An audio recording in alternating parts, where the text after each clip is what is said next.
మనం గుడికి వెళ్ళినప్పుడు గంట కొడతాం. కానీ ఎందుకు కొట్టాలో ఎప్పుడైనా ఆలోచించారా? ఇది కేవలం ఒక చిన్న ఆచారమే కాదు. దాని వెనుక ఒక గొప్ప అర్థం, ఒక పరంపర మరియు ఒక రహస్యం ఉంది.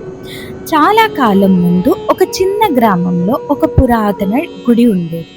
ఆ గుడిలో ప్రతిరోజు ప్రజలు వచ్చి పూజలు చేసేవారు. కానీ ఒక్క విషయం అందరికీ కామన్ గా ఉండేది.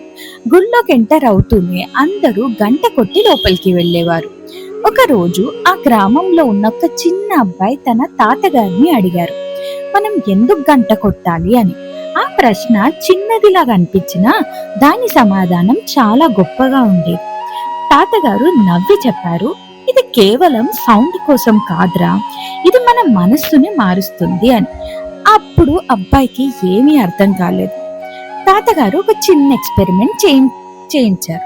నువ్వు ఒక్కసారి గంట కొట్టు అని చెప్పారు. అబ్బాయి వెంటనే గంట కొట్టారు.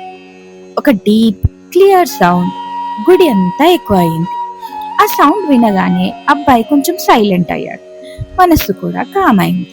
తాతగారు చెప్పారు, చూసావా, గంట కొట్టిన వెంటనే కేవలం శబ్దమే కాదు, అది మన ఆలోచనల్ని ఒకటి చేసే శక్తి కలిగి ఉంటుంది.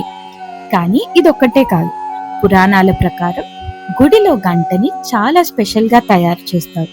పంచలోహాలతో చేస్తారు. పంచలోహాలు అంటే 5 మెటల్స్ ని మిక్స్ చేసి, గోల్డ్, సిల్వర్, కాపర్, ఐరన్ ఇంకా లెడ్ ని మిక్స్ చేసి చేస్తారు గంటని. ఈ మెటల్స్ కలిసి క్రియేట్ చేసే సౌండ్ మన బాడీలో ఉన్న 7 చక్రాస్ ని యాక్టివేట్ చేస్తుందని నమ్మకం. గంటలో సౌండ్ ఒక వైబ్రేషన్ ఉంటుంది.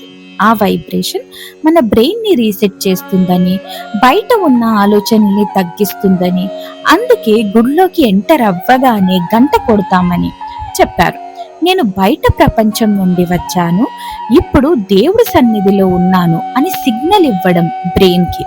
అది చెప్పడానికి కూడా గంట కొడతాం. ఇంకొక రహస్యం కూడా ఉంది. పాత గుళ్ళల్లో గంట ఫ్రీక్వెన్సీ డిజైన్ ఎలా చేశారంటే అది ఓం ధ్వనిలా ఉంటుందని అంటారు. ఓం అంటే ఏంటి? ప్రపంచంలో ఉన్న ప్రతి శక్తి యొక్క ఆది ధ్వని ఓం. గంట కొట్టగానే ఆ ఓం వైబ్రేషన్ కొన్ని సెకండ్స్ వరకు మనలో ఉంటుంది. ఆ సమయంలో మనం చెప్పే ప్రార్థన, మన ఆలోచనలు చాలా క్లారిటీతో ఉంటాయి. అందుకే పెద్దవాళ్ళు చెప్పేది ఏంటంటే గంట కొట్టిన వెంటనే కొన్ని క్షణాలు సైలెంట్ గా ఉండాలి అని. కానీ మన మోడర్న్ లైఫ్ లో మనం గంట కొట్టి డైరెక్ట్ గా ఫోన్ చూస్తాం లేదా ఫాస్ట్ గా వెళ్ళిపోతాం. అప్పుడు ఆ ఆచారంలో ఉన్న అర్థం మిస్ అవుతున్నాం కదా. ఆ తాతగారు ఇంకా చెప్పారు, గంట కొట్టడమే కాదు, దేవుణ్ణి పిలవడమే కాదు, మన మనస్సుని కూడా జాగ్రత్త చేస్తాం. దేవుడు ఎక్కడుంటాడు, కానీ మన దృష్టి ఎక్కడో ఉంటుంది. గంట కొట్టి ఆ దృష్టిని మనం తిరిగి తీసుకొస్తాం. ఆ అబ్బాయి ఇప్పుడు అర్థం చేసుకున్నాడు. తరువాత సారి గుడికి వెళ్ళినప్పుడు ఆయన గంట చాలా శ్రద్ధగా, స్లోగా, శ్రద్ధతో, భక్తితో, నిదానంగా కొట్టి దాన్ని ఆస్వాదించేవాడు. ఆ సౌండ్ ని విని కొన్ని సెకండ్స్ కళ్ళను మూసుకొని ఆ సమయంలో తనకి ఒక శాంతిగా అనిపించేది. అప్పుడు ఆయన అనుకున్నాడు, ఇది కేవలం ఆచారమే కాదు, ఇది ఒక అనుభవం.